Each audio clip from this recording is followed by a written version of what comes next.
Arkansas, all sports. It's more sports.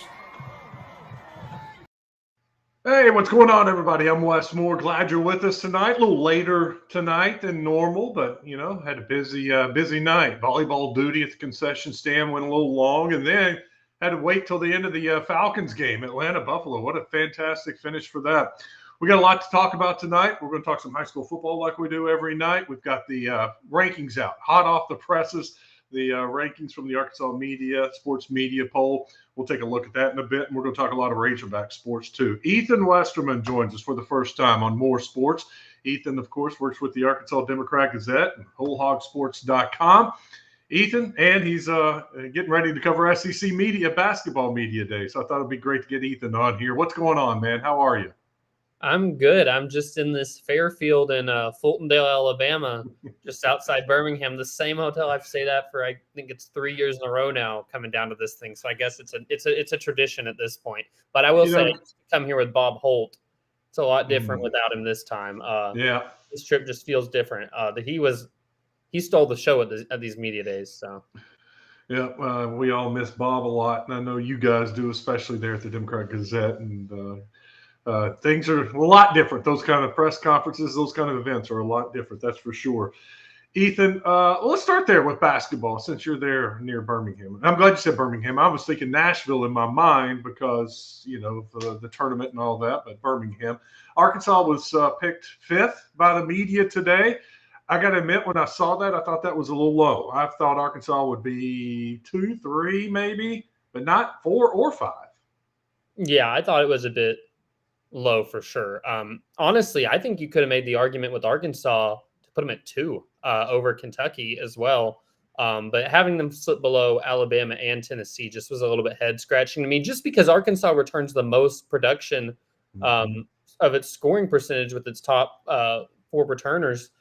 I just think that it's one of those deals where I don't know what justification you can have with some of these other teams, namely, Tennessee, Alabama, of why to put them over Arkansas with the pieces that Arkansas has back from a Sweet 16 team and the pieces they added in, because these are 2 impact transfers they added. It's not like John Calipari just up and redid the roster with just a bunch of random transfers. They were 2 guys who he identified that, kind of solved things that haunted them toward the end of the NCAA tournament last year with the rebounding, especially. Nick Pringle's a really good defensive rebounder.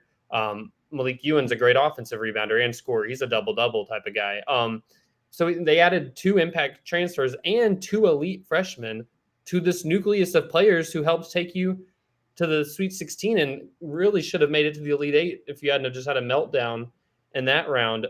It just doesn't make much sense to me. I get it that Alabama and Tennessee have built up a lot of goodwill, I think, over the past few years under Nate Oates and, of course, Rick Barnes, but I think if you're looking at proven returners in this league, it's hard to really argue anybody over Arkansas. I mean, Florida has some really good pieces back as well, and obviously they added Boogie Fland, who was named to the 2nd team today, and that makes sense to vote them first. So the defending national champions, give them the benefit of the doubt, but to have Arkansas slip to 5th, it just felt really low. Ethan, and you were there in Hot Springs Sunday, and I want to get just kind of a recap from the day in Hot Springs from you, but I thought to see Boogie Fland be 2nd team All SEC, but yet they brought in Acuff and basically told Fland, hey, we thought you were going pro. You were one and done. We've got our guy, and I don't think, and you can correct me and tell me what you think. I don't think Coach Calipari, this staff would trade Acuff for Boogie Fland right now. Yeah, I don't think so either. And it's not that they don't love Boogie Fland. I mean, they do, clearly. He has a great relationship with Coach Cal, and I think that still exists. This was kind of a mutual transfer of this is best for both parties. But, I mean, you think about Arkansas's success last year. Whenever he went down and DJ Wagner started running the point, I mean, things changed. Yeah. That's not to say that Boogie Fland's not a good point guard. I think he definitely is. That's pretty apparent when you watch him play. And the pieces didn't fit together as well that Arkansas had when he was running the point as it did with DJ Wagner. I think this year with Acuff, you have a guy who can run the point, obviously, but he can also play off ball with DJ Wagner running the point. I think that they have a piece in Darius Acuff that, they weren't willing to, reduce his playing time, because that's the thing about Calipari. If you're one of his guys, he's going to play you. He's not going to have some of his best players sitting on the bench. I think he does a really good job. Obviously, last year it was a little bit too much as far as rolling the dice with not having enough, comparable players to go out and play a game, and the injury bug hit, and you were left wondering who on the bench who really had no business playing in an SEC game was going to have to. But Calipari, that's the thing. If he recruits you because he sees you as a part of the rotation, you're going to play. And I don't think he was willing to sacrifice disrupting his plans with Acuff, his plans with Malik Thomas, with any of these guys to bring back Boogie Fland after, just kind of how that shook out. I think it's one of those deals where Boogie Fland, this is probably best for him. It was also best for Arkansas. What'd you think of Sunday's practice down in Hot Springs? Really good energy. It wasn't full game speed energy. I don't think it was close to it though. Probably about as much as you want out of a scrimmage. This was honestly in lieu of what normally would be the red-white game in Fayetteville. I think in the past, if we think back to when that was such a big deal, this was as close to a red-white game as I think you're going to get with this team before they start their exhibition play. I mean, they were going at it. Their guys hit the deck hard. They were going after loose balls. I mean, this was definitely Calipari's first chance to honestly put them in front of fans being as competitive as you want them to be. They had the prime time at the Palace thing, but that was just Globetrotter ball. That was very much not a legitimate, trying to see what I have here in a scrimmage. This was the first time I was like, hey, how are you going to shoot when there's people in the stands? I don't think there was many people down there and as they expected. It wasn't a full arena. I grew up in Hot Springs. I've been in that arena a lot of times. High school championships, and they used to host the Sun Belt tournament in there. This was not, it wasn't what I would have expected it to be either, but that might have just been, it was a Sunday afternoon. I don't know. I'm sure they marketed it all right, but all that to say, there were people in there. And I think that it did cause some players to maybe struggle at the free throw line a little bit more than you would have expected, just because it got the jitters, I guess, of, finally people watching you. But this is a good team. That was clear. The talent is there across the board. They've got elite freshmen, like I said. They've got a good core of returners, and they have 2 transfers that are going to impact the game. And honestly, they went, 5-on-5 with Jaden Carletwa, he's a returner. And it's not like it hindered any team. All 10 that were out there did some good things. So I think that's what you like to see. Did the big kid from Bosnia, did you see anything out of him?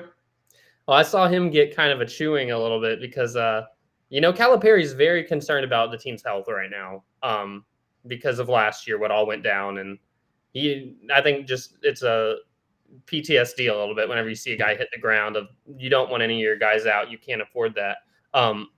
But Elmir, I don't even want to try and say his last name. It's very hard to pronounce. But Elmir, he took one play where he caught it, I think, off a pick and roll, took one bounce and tried to air him, get Trevin Brazil off his feet. And Trevin landed pretty hard after coming down off that. And I think that Calipari, after seeing that, he literally said, get him out of there. We don't need anybody getting hurt. So I think Elmir, his thing right now is he's just uber aggressive. And you don't want to get your guys hurt in a scrimmage, but yeah, but I mean, he did some good things too later when he got out there. Him and, oh goodness, I'm blanking on his name.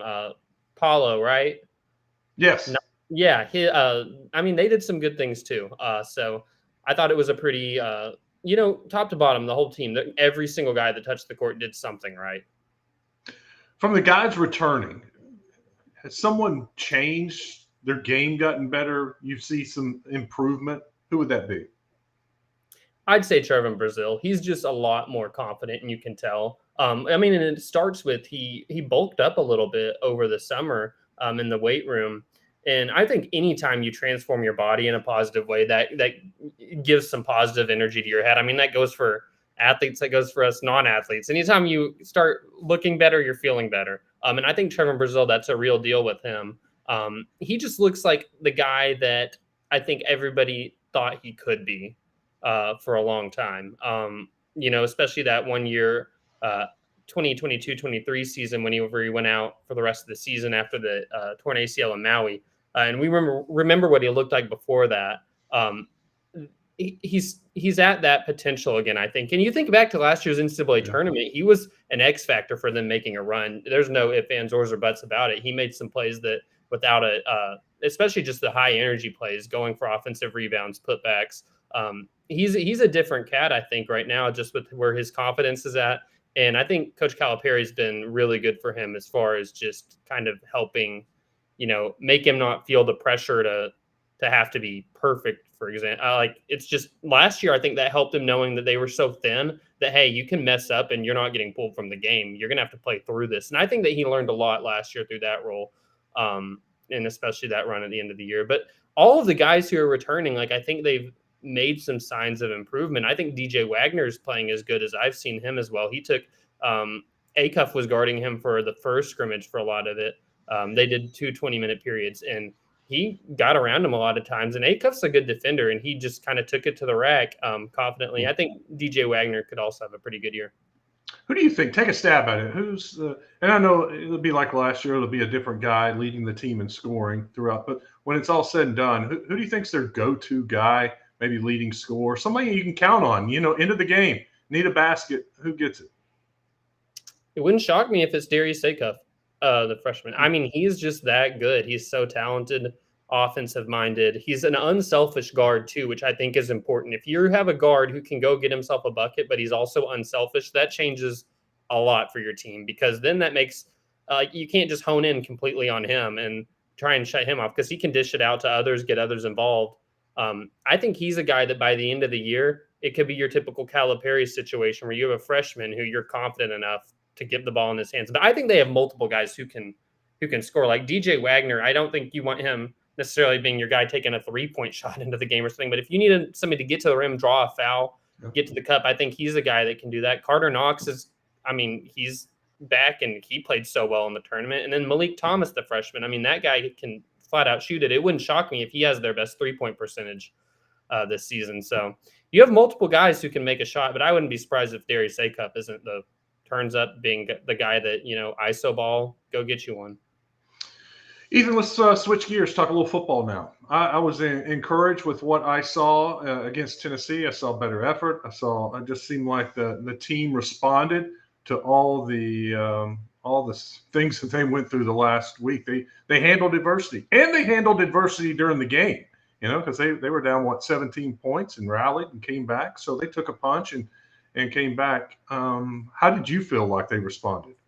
Yeah, I thought that whenever it got to 34-17, that was a situation that in the past sometimes you'd see this team kind of give up. Honestly, you didn't see that this time, and I think that's a little bit of the Bobby Petrino effect with just. I think he got the guys pretty bought in going into this game. I think that much was evident with the effort that you saw. Today he had a press conference, and he starts it off by rattling off, some stuff that he didn't think they did well. But then at the end, I'll read it verbatim. By the end, he said, but it showed that we were played extremely hard. We were very, very competitive. I liked the way that we played with emotion and excitement, but we've got to play the game of football better to get a win like that. So I thought it was good that he pointed out that the energy and the effort was better, but didn't leave, he didn't make excuses he feels like they should have won that game. Yeah. You don't turn the ball over 3 times. Especially 2 of them were deep in opponent territory. Like, I think Talen's was at maybe the 34, and then Braylon Russell's was obviously in the red zone after that long run. You don't turn it over, and that could have been a totally different game. So I think that was evident today, hearing Petrino how much he liked the effort and some of the improvements with tackling. But he also, was just very accountable with the team today with what he said, too, about what they got to get better. Was he still hard on himself about the 4th down and not kicking the field goal? Because, he seemed to be kicking himself after the game, but I didn't have a problem with it. If you get the 4th down, it increases your chances of winning the game. And I've asked people, if they kick that field goal, do you think they win the game? And we still, it's all it does is tie it up. Are they going to win the game? I don't know. But if they go get that 4th down, go down and score a touchdown, their odds of winning the game go up in my book. So I didn't have a problem with the 4th down call. Yeah, in the moment watching the game, I kind of said, go for it, like to myself while watching, because it felt like they were having a lot of success on 3rd down. And it did feel like a point in the game where it's like, you punch it in right here, it goes to show, like, to borrow an old Petrinoism, like, didn't come here to paint, coming here to try and win this game. That's what it felt like to me in the moment. And I kind of had confidence they could pick it up. It just, I mean, the play just didn't go right. But it felt like today, I don't remember off the top of my head him really harping on that as much. I think he kind of got that out of his system in real time Saturday post game.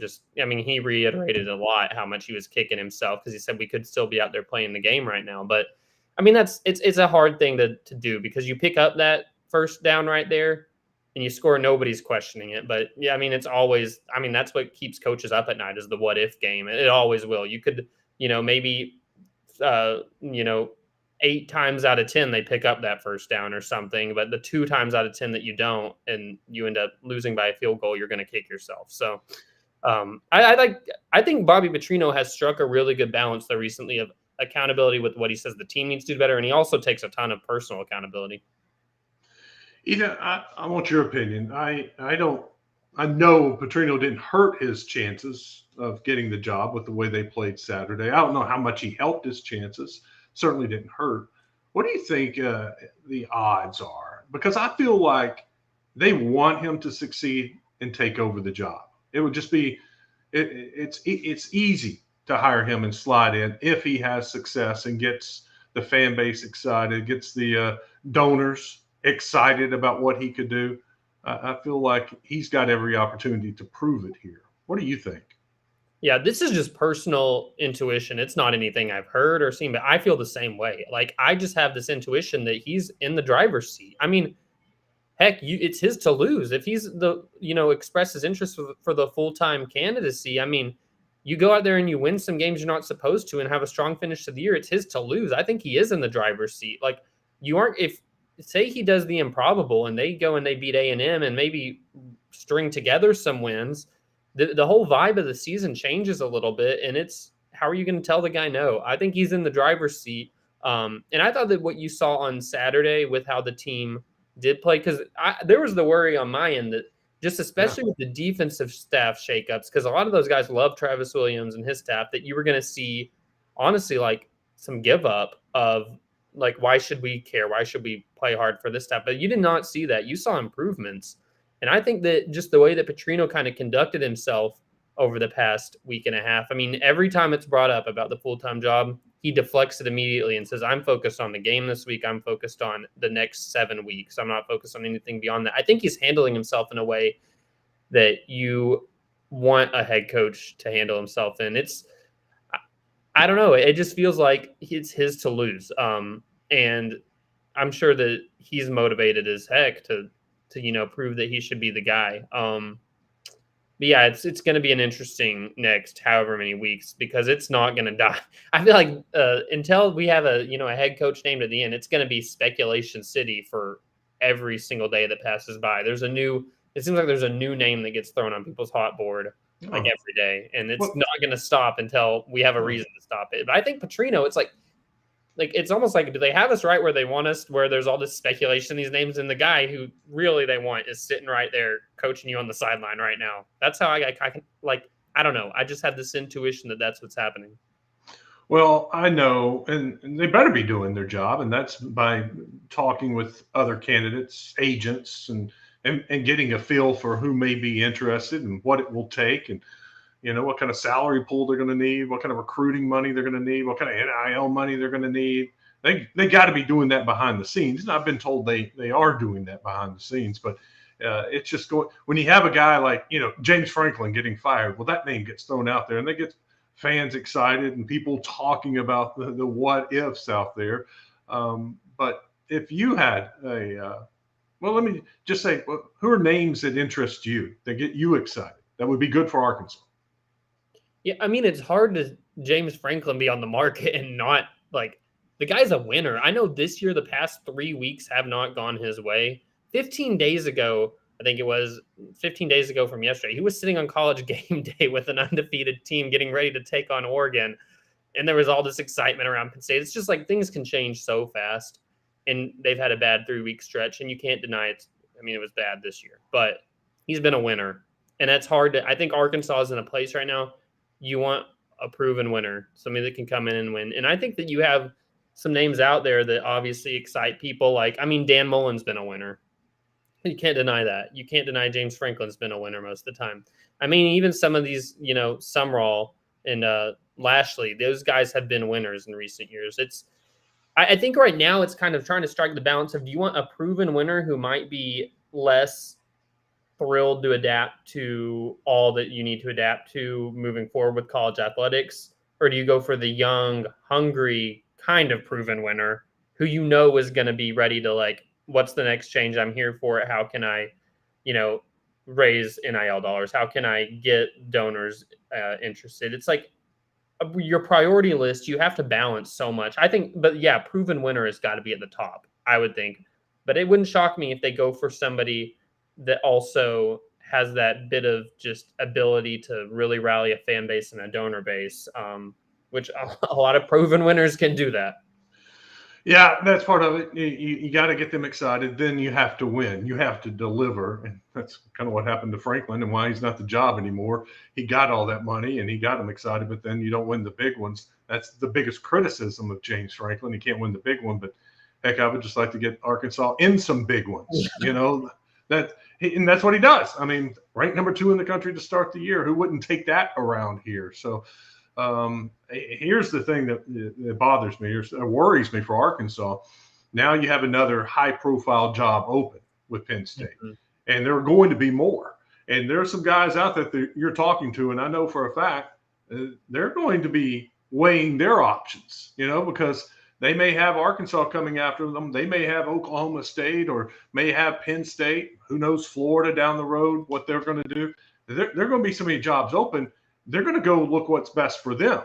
And with the way Arkansas has looked the last decade, it's not the most attractive job out there. And so you have to find a way to make that job attractive by creating a package and some promises of how things are going to be changed so you can be competitive and win a national championship at Arkansas. And that's going to be a tough sell.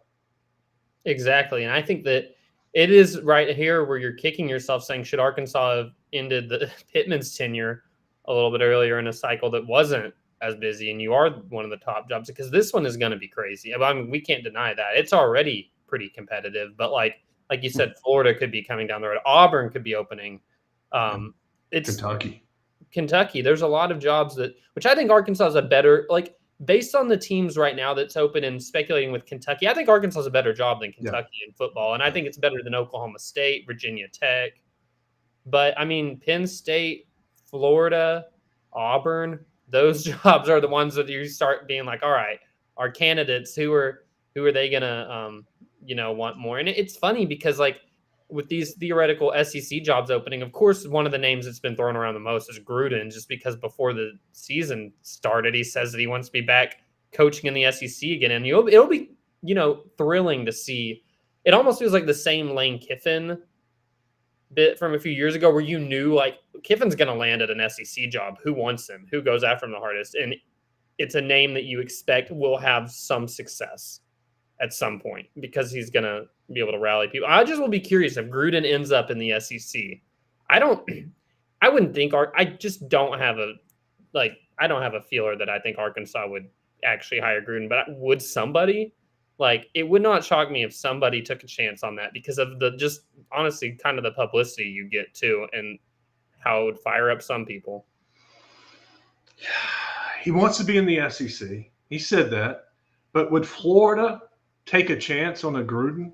Would Auburn take a chance on a Gruden? I don't think so. But would Arkansas? I mean, you want to talk about taking a flyer, getting a fan base, maybe some of your donors excited. That could be a name. I don't know. It's intriguing. I'll say that. And I use that word on Saturday's game. I was wanting to watch that Tennessee game because I was intrigued to see how this team would respond. That's the way I kind of feel about Gruden. It's intriguing. But, Gruden's one of those, could have a very high ceiling, Ethan.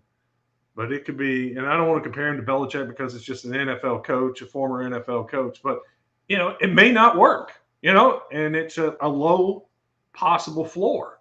It's a roll of the dice, a big roll of the dice with him. Yeah, I agree. I kind of feel it's almost similar. I don't think it'd be as, crazy as it's been with Deion Sanders in Colorado, but on the same wavelength that it gets, you probably get college game day in the door or something just because there's so much interest around your program. Like you're going to get a lot of eyes.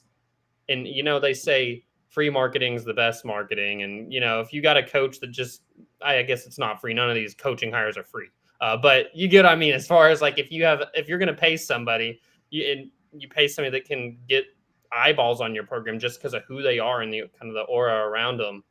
I mean, Gruden, whoever, I'm sure he's going to get calls from people at the least, minimum some courtesy interviews. If he lands somewhere, I mean, there's going to be a whole bunch of, hype surrounding that program, but it could crash and burn very hard. So I think it's a high risk, also potentially high reward hire for whoever gets him. Yeah, great way to put it. It'd be similar to what Calipari brings for basketball and all the national games that Arkansas is getting, these non-conference games, these tournament-type situations.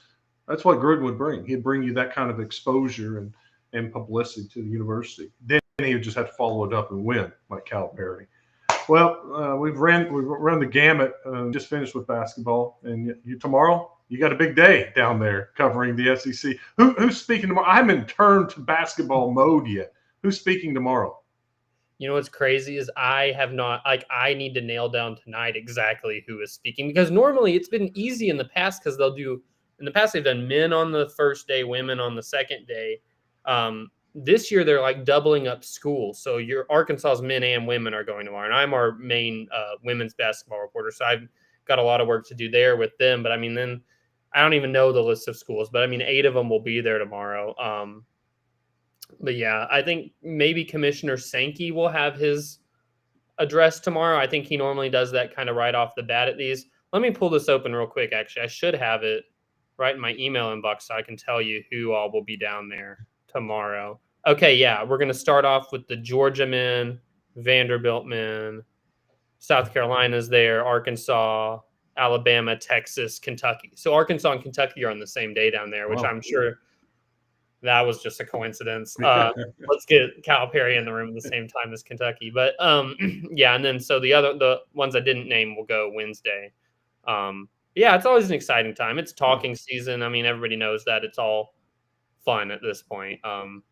Give it about a month and who's winning? Everything's good for everybody right now. Nobody's lost a game yet. Ethan, thanks, man. I appreciate you jumping on. This was fun. Yeah, no, this was great, and it's even better that I got to do this right after a Falcons win. That's my team. So Parker Romo, he came through after having a kick block, but Parker Romo was on More Sports a couple weeks ago, so you have to go check that out. Right? Do what? Am I making that up? That he kicked at UCA for a little bit? He actually never kicked there, but did start at UCA. Met his wife there. And now they're living up there in Northwest Arkansas. He works out with the Arkansas kickers in the offseason. I learned a lot about Parker Romo I did not know. So, yeah, since you're a Falcons fan, go check it out on YouTube, my show. He's a great Atlanta Falcon. I mean, we love it. Love that he's been on the same show as me now. Ethan, I'll let you go. Good luck tomorrow, man. We appreciate it. We'll do it again sometime. Sounds good, Wes. Ethan Westerman with us, Arkansas Democrat Gazette, WholeHogSports.com. Let's talk a little high school football. We've got the rankings now, the fresh, hot off the presses rankings for week 7. I'll share that screen with you, and we'll take a look at the 7A rankings. It's just the same as last week. No changes. Bryant, Rogers, Conway, Bentonville West. I can tell you this is exactly how I voted on my poll. 1, 2, 3, 4, 5. In 6A, Greenwood stays at number 1. Shiloh is number 2. Mountain Home is 3. The one change, Sylvan Hills moves up to 4 after going to El Dorado and following up their victory over Benton, and Benton slides to 5. I had it that way anyway. I mean, well, heck, Sylvan Hills went to Benton and won the game there, so you got to put Sylvan Hills ahead of Benton. So this week the poll has it right, in my opinion. 5A, you got Joe T. Robinson, number 1. Greenbrier moves up to number 2 after knocking off Farmington. Farmington was 4 last week. They slipped to 5, so Greenbrier, impressive victory over Farmington, moves up a spot. Lakeside is 3. Searcy up to 4 following Farmington's loss. Also getting votes, you got Hot Springs, Morrilton, Valley View, and Camden Fairview. In 4A, Dardanelle stays at number 1. Big win for them, knocking off Clinton last week. Elkins is 2. Arkadelphia is 3. Southside is 4, and Gosnell into the rankings at number 5. The only difference I have, and look, Gosnell's obviously really good at 6-0 and deserving. They've got a couple big victories. I got to consider Nashville in there after knocking off Arkadelphia and handing them their one loss, and they played Dardanelle down to the wire too. That was a very good game. In 3A, Salem stays at number 1. They had a victory this past week in conference. Fordyce 2, Mansfield 3, Charleston 4. It's the exact same. Bismarck is 5. I'm looking at the others getting votes. Boonville, Walnut Ridge, Mayflower has a big game this week. They're at home against Quitman. You see Quitman getting a vote. And there's Atkins. Loaded conference there. Quitman, Atkins, Mayflower, Salem. In 2A, one small change. It is EPC 1, Junction City 2. Mount Ida moves to number 3. Carlisle is 4, and Hampton is in at number 5. And I have Hampton and Carlisle flip-flopped in mine. Overall rankings for the state, not much change there. You did have Rogers jumping over Greenwood. Rogers, another impressive victory over Bentonville West, this past weekend. Conway's at 5. West stays at 6. Joe T 7. Shiloh Christian 8. Fayetteville is 9. Mountain Home is number 10.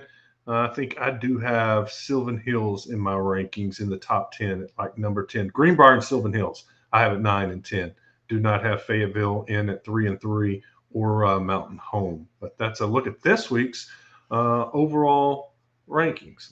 Stop sharing that, and I'll come back to you and tell you about tomorrow night or the rest of the week. It's going to be a big week. Jarius Wright, former Razorback, is going to join us tomorrow night.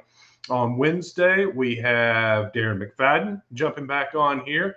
And Thursday, another running back, Raleigh Williams. I was trying to get Raleigh on the postgame show Saturday, but he said that the location where he was watching the game was a little too loud to jump on for a postgame show. So he wanted to come back on here on Thursday. That was kind of ironic that Raleigh Williams was the last Razor. He and Alex Collins were the last Razorback running backs to rush for 100 yards until this past weekend when Mike Washington took care of things and got over 100 yards for the Razorbacks. So, it'll be a busy week with those 3 guys coming on. We're going to name our team of the week tomorrow night, player of the week on Wednesday, and then Thomas Thrash will join me on Thursday to make some more predictions on the high school football games. Post-game show on Friday. So it's going to be a busy week. Glad you're with us. Let's do it again tomorrow night. Join us for more sports. All Arkansas, all sports.